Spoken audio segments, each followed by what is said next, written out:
کیا صرف مسلمان کے پیارے ہیں حسین، چرخ نوع بشر کے تارے ہیں حسین۔ انسان کو بیدار تو ہو لینے دو، ہر قوم پکارے گی ہمارے ہیں حسین۔ السلام علیکم میرے پاکستانیوں، آپ دیکھ رہے ہیں law and state with advocate Atiq ur Rahman Siddiqui. ناجائز حکومت، چور ڈاکو حکومت، فسطائی حکومت، جگہ بدماش کی چابی والی حکومت، غارت گروں کی کٹ پتلی حکومت نے تحریک انصاف پر بحیثیت جماعت پابندی لگانے، ڈاکٹر عارف علوی، قاسم سوری اور عظیم قائد عوام و رہنما امت مسلمہ عمران خان پر آرٹیکل 6 آئین پاکستان کے تحت غداری کے مقدمے کا فیصلہ کیا ہے۔ اس کے علاوہ سپریم کورٹ کے فل بینچ کی طرف سے مخصوص نشستیں پی ٹی آئی کو دیے جانے کے حکم پر نظر ثانی یعنی ریویو پٹیشن دائر کرنے کا فیصلہ کیا ہے، اور کل صنم جاوید کو دوبارہ اسلام آباد ہائی کورٹ نے رہا کرنے کا حکم دے دیا تھا۔ میرے آج کے ویلاگ میں قانونی و سیاسی تجزیہ کا حصہ ہوں گے۔ تو سب سے پہلے پولیٹیکل پارٹی کو بین کرنے کے بارے میں قانون کیا کہتا ہے، اس میں Pakistan political parties ordinance 2002 read with article 17 ہے، اور اس کے بعد قانونی اور سیاسی تجزیہ کروں گا۔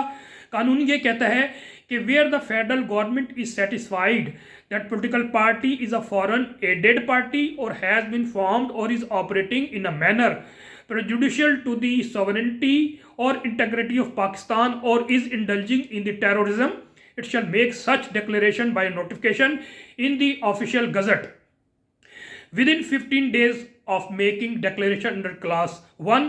The federal government shall refer the matter to Supreme Court of Pakistan, whose decision on such reference shall be the final. اس کے علاوہ جو سیکشن 16 ہے اس کے ایفیکٹس ہیں، اور ایفیکٹس اس کے کرکس یہ ہیں کہ جناب جو بھی ممبر پارلیمنٹیرینز ہیں اس پولیٹیکل پارٹی کے، چاہے نیشنل اسمبلی میں ہیں، سینٹ میں ہیں یا پروونشل اسمبلیز میں ہیں، ان کی مدت جتنی رہ چکی ہوتی ہے وہ ایکسپائر ہو جائے گی، and they will be no more member parliamentarian اور the member of the provincial assembly. یہ اس کے ایفیکٹس ہیں۔ اب آ جاتے ہیں اس کے ہم سیاسی ایفیکٹس کے بارے میں، کہ مختصر یہ ہے کہ سیاسی ایفیکٹ سے پہلے کہ یہ ہوا کیا، یہ ڈیسپریٹ اس لیے ہو رہے ہیں کہ ایک رینیسنس ہو رہی ہے جوڈیشری میں۔ ہائی کورٹ میں آپ کو معلوم ہے پہلے 6 ججز اور پھر دوسرے ججز نے بھی آواز اٹھائی، پھر محمد بادشاہ، پھر سپریم کورٹ نے جو فیصلہ کیا 3-4 روز قبل مخصوص نشستوں کے حوالے سے، ان کو بہت تکلیف ہے کیونکہ وہ آئینی امینڈمنٹ کے ذریعے پاکستان کو تباہ و برباد مزید کرنا چاہتے تھے۔ میں ہر اپنے ویلاگ میں اکثر کہتا ہوں کہ رجیم چینج کانسپریسی بہت بڑی کانسپریسی ہے، صرف حکومت تبدیلی کی نہیں تھی بلکہ پاکستان کو معاشی طور پہ تباہ کرنے کی پالیسی تھی، سازش تھی، سیاسی طور پہ تباہ کرنے کی سازش تھی، اخلاقی طور پہ دیوالیہ کرنے کی سازش تھی، اور پھر جب ان تمام چیزوں کو کی طرح سے پاکستان کو ڈیمورلائز، عوام کو ڈیمورلائز اور کسی قابل نہیں چھوڑیں گے، تو پھر انٹرنیشنل اسٹیبلشمنٹ جو ہے اپنی مرضی سے اس کے مقدر کا فیصلہ کرے گی، اور یہ جو ڈرٹی کردار ہیں یہ سارے، چاہے ملازمین ہیں سرکار کے یا غیر سرکاری ملازمین ہیں جو سیاسی مافیا ہیں، یہ سب انٹرنیشنل اسٹیبلشمنٹ کو اور غارت گروں کو مضبوط کر رہے ہیں، ان کا کردار ادا کر رہے ہیں غلاموں کے طور پہ، نوکر کے طور پہ۔ اب آ جاتے ہیں تجزیہ، کہ چند محاورے ہیں اردو میں، کھسیانی بلی کھمبا نوچے، یہ منہ اور مسور کی دال، کہاں راجہ بھوج یعنی کہ عمران خان، کہاں گنگو تیلی، اور آخری میں پلے نہیں دھیلا، چلی یہ دیکھنے میلہ میلہ، یا کر دی یہ میلہ میلہ۔ تو ان کی اوقات کوئی نہیں 17 سیٹوں کی جماعت کی، اور چلے ہیں وہ پاکستان تحریک انصاف کو بین کرنے کی۔ یہ عوام ہے 24 کروڑ عوام، آپ ان کو نہیں شکست دے سکتے۔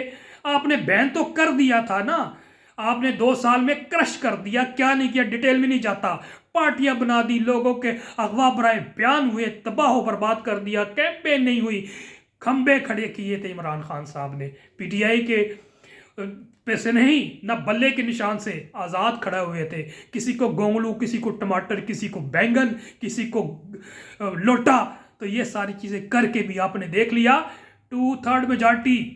اب کانسیکوینس میں بتاتا ہوں آرٹیکولیٹڈ طور پہ، تاحال جگہ بدماش کے لائے گئے دیگر سیاسی مافیا نے نون لیگ کے اس فیصلے میں لا تعلقی کی اور اختلاف بھی کیا ہے۔